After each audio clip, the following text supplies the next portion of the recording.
So, my top 5 lessons or characters that I have come to adapt and I love them. Number one, I try to write them down so I don't have to forget them. Number one goes to no litter, no littering. So, in Kenya, yes, there's kanjo and people are trying to keep it cool, but then we were so used to throwing stuff wherever you want to. But coming and living here, I mean, living here in Dubai for so many years now, I have already adapted, and every time I go home, I never, window, I never throw things through the window or just litter anywhere because I have already adapted to the lifestyle that we found here in Dubai, because this is a very clean city, and if you're caught littering here, there's a big fine. So we're used to carrying your trash, throwing it into a bin, and there's almost a bin in every 5 minutes. There's 5 minutes walk. There's always a bin close by, so you can throw your trash wherever in the bin. But this habit has been like a culture now. Even when I travel abroad, I travel to different countries, even in Kenya, I find myself still keeping this good habit. So littering, that's a good trait that I love and I appreciate. Thank you UAE for training me to be this clean. All right.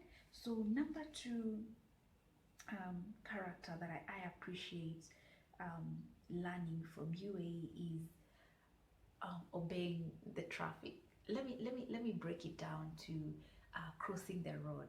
So you guys already know, back in Kenya ni survival for the fittest. Kuvuka barabara, unapita vile tu unataka, waiting for traffic pedestrian light for who? For who? Na niko na haraka. You just cross and go on. But here, you have to wait for your pedestrian light to waka green. Ukivuka tu hivi barabara, please have yourself some 200 or 250 ready to pay. And if you don't pay, the policeman will take your ID and you have to go to the station to collect your ID, and by collecting that means you have to pay your fine. All right, so crossing the road, you have to wait for your pedestrian light to do that. I won't say that this is a habit I take back home, because ukigoja traffic, ukigoja pedestrian light, you will wait forever. So this is a trait I learned here, but when I go to Kenya, you will find yourself doing it by yourself. So nyavuka tu na watu, because you can't you can't be the only one who's waiting for the traffic light to waka red so you vuka. No, you go to Rome, follow what the Romans do when you can.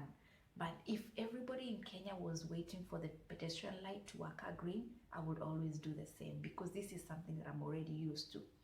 My number 3 lesson that I've learned is, guys, driving here is such a big thing. For you to get your driving license, you have to go for 40 classes in school, and driving classes here are like having a degree or a PhD. Nakwambia unaenda classes, na if you miss one class, you will never do your exam until you do that class. And the tests are so many and so strict. You're like doing your exam peke yako. If it's theory, you're sitting in a corner alone where you don't have to copy, and it's what do you call it? It's timed. You have to finish with a period, with a specific time, and if you don't pass, you redo it again and you pay money. Oh my god, it's a long story. If you guys want to know how driving schools are here, I can give you my story, how it went down.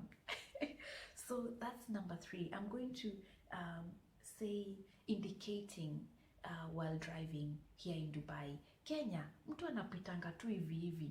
So if people know how important it is to indicate your light when you want to like move to the next lane, it is very important, because this is the communication you have between you and the driver behind you, the driver beside you, the driver in front of you. This is an indicator.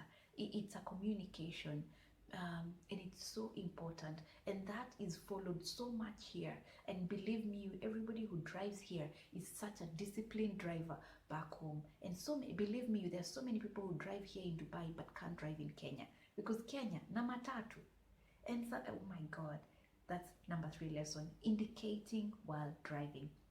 My number 4 lesson that I have learned, or trait that I have come to adapt, is diversity and appreciating people's culture. So living in Dubai has given me the opportunity to live with almost everybody in this world, because this is such a diverse city. You meet Indians, you meet Mexicans, you meet Americans, you meet people from Bali, you meet Vietnamese, what do you call them? People from Vietnam.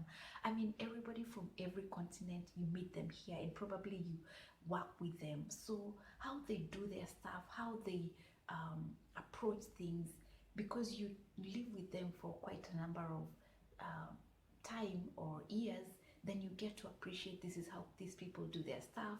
So you know how to live with them and how to approach them. All right. So my number 5, which is the last thing that I have learned living in Dubai, is appreciating how much family means to you. When you live away from home, that's when you start appreciating that little moment you had when you were with your family, because you were so used to seeing them every single day. Probably you never told them I love you, probably you never spent time with them. But when you live away from where your family is, you sort of appreciate every moment you even talk to them. Every moment. I don't remember any time I slept without telling my mom or my dad I love you, because you learn a lot when you move away from them. All right, guys, I think I've covered, have I? I've covered my top 5 things that I love in 5 points. I don't know how to say that. I don't know how to break it down, but you guys get it. So ending this video, I want to challenge my top 5 upcoming vloggers to do this challenge. And yeah, let me know when you do it, and I'm gonna watch you guys as well. Thank you so much for watching. I really do love you. If you haven't subscribed, please click that subscribe button. It is absolutely free. Until next time, guys, bye bye.